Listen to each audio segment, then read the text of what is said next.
Hola, ¿qué tal con todos? En este video tutorial de Gmail 2022 voy a mostrar cómo cerrar sesión de Gmail en todos los dispositivos desde mi PC, con el objetivo de cerrar la sesión que hayas iniciado en tu cuenta de Google y en las aplicaciones conectadas a tu dispositivo, por ejemplo YouTube. Abrimos Google Chrome. También podemos abrir otro navegador web. Damos clic izquierdo en Gmail. Clic izquierdo en Inicia sesión.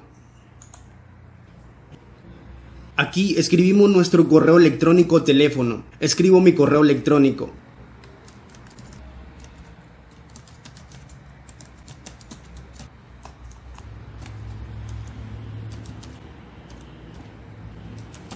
Clic izquierdo en Siguiente.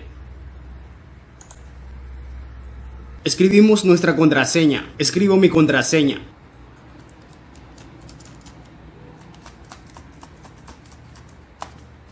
Clic izquierdo en Siguiente.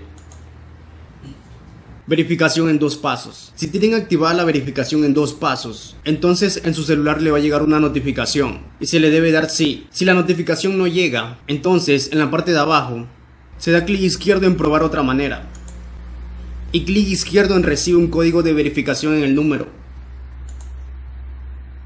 Escribo el código y clic izquierdo en Siguiente.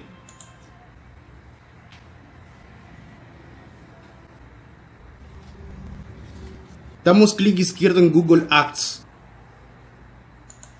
Clic izquierdo en Cuenta. En el panel de navegación de la izquierda, damos clic izquierdo en Seguridad.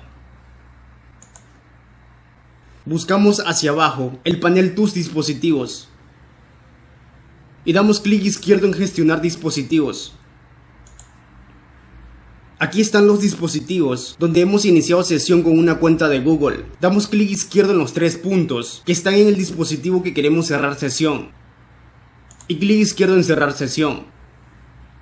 Se abre esta ventana. ¿Quieres cerrar sesión en Galaxy J4 Plus? Este es mi celular. Se quitará el acceso a tu cuenta de Google en este dispositivo. Clic izquierdo en Cerrar sesión. Este dispositivo que está aquí es mi laptop. En esta parte de aquí no aparecen los 3 puntos, porque es el dispositivo que estoy utilizando ahora mismo. De esta forma podemos cerrar sesión de Gmail en otros dispositivos. Bueno, mi nombre es Jerry Rodríguez. Si te gustó el vídeo puedes darle like, compartir, comentar y te invito a que te suscribas a mi canal. Gracias.